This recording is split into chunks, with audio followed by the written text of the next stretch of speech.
I've always wanted to play Dungeons and Dragons. I've never played it though. Not the pen and paper version. I've never known anybody personally that was into that. Everything I know about Dungeons and Dragons are things that I've seen, when I read about them online and stuff like that. But I've never actually known anybody in person that was interested in that. Always wanted to play it, but I never did. But I have recently played a game that was pretty similar to the pen and paper experience, as far as I would imagine. That game is called Solasta. I'm guessing I'm saying it right. I've only ever read it. Solasta Crown of the Magister. This is a video game, a turn-based strategy game based in a fictional Dungeons and Dragons style world, and it follows the Dungeons and Dragons pen and paper rule set, the fifth edition rule set. So now, I don't really talk about games, but I do talk about stories, and one thing about this game is that it has a lot of story. And I want to go over, the basic story aspects of this game, which made this game pretty enjoyable for me. Okay, so Solasta starts out, you create your group of characters, four characters. They could be, typical fantasy role-playing Dungeons and Dragons style characters. You can make a fighter or a magic user or a rogue or something like that. But you have a choice of different ones you can make, and you create them and you set up your stats and all of that kind of stuff. And the game starts with you in a tavern, like a old school fantasy style tavern.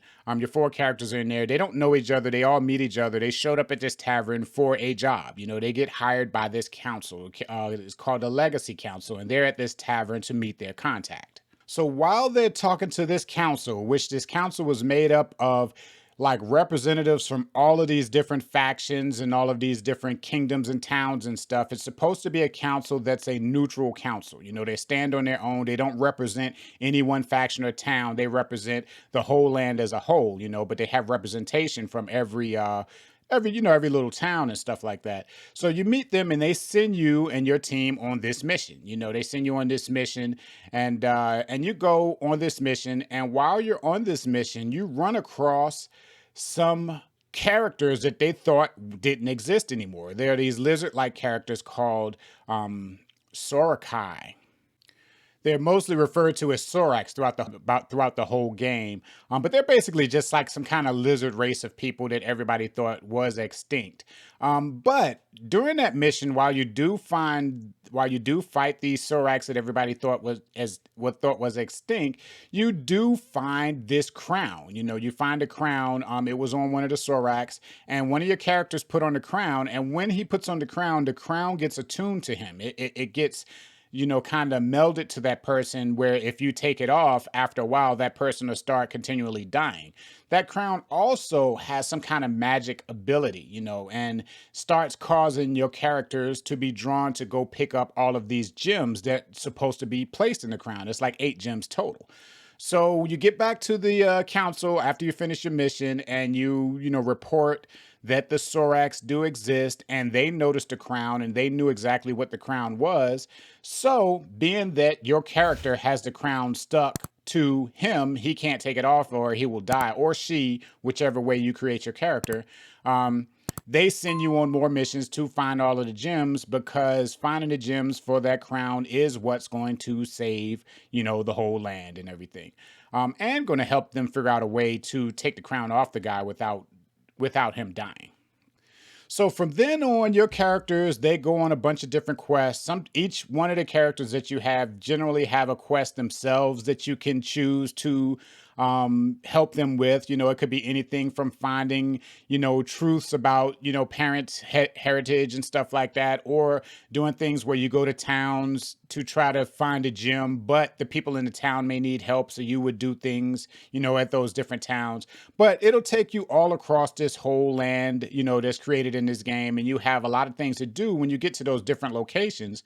But the main focus is to find out, what the deal is with this crown, why is it, kind of guiding them on their journey, and the Sorax, who are kind of, attacking them every step of the way. What what are their significance? Why do they want the crown? And it was pretty good. Without spoiling anything for you, it was a pretty interesting story, figuring out what's going on, because there was like a mystery with this crown that kind of unfolded as you played the game, as you got further along, playing this game. That was pretty interesting. You found out that there was a lot of deception and betrayal and stuff like that, and your characters had to figure it out, and not only figure it out by themselves. Sometimes you had other characters that you interacted with in the game that would give you hints and clues where you had to determine if you want to trust this person or trust that person, which, to be honest, your determination on whether or not to trust somebody is basically just you. The story is still going to follow this story.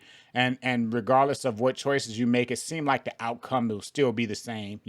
Like if there's a person that seemed like he's not a person to be trusted, you can make all of the dialogue choices, to not trust this person that you want. But at the end of the game, if this person is meant to be someone that's going to help you, he's going to be someone that's going to help you, But other than that, the game was pretty enjoyable.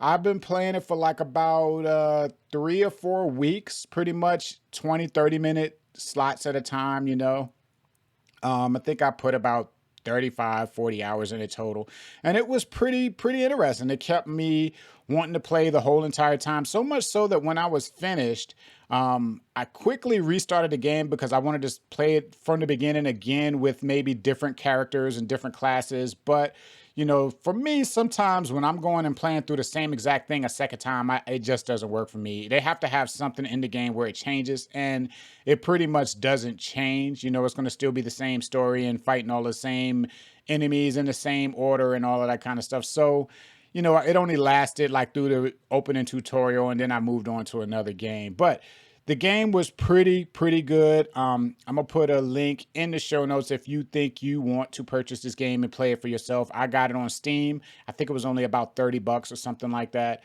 But it's pretty good. Pretty game. It's called Solasta Crown of the Magister, and it's just a basic Dungeons and Dragons role-playing, turn-based, top-down game that really gives you the feeling of playing D&D, even though I've never actually played it, but it is like how I imagine D&D to be played, as much as I can play, as far as my imagination of how, playing that game at a table with the pen and paper kit and everything would be. But that's Solasta Crown of the Magister. It was pretty good. If you like those kind of games with a deep story that can really hold your imagination for a long period of time, go ahead and check this game out. It's on Steam.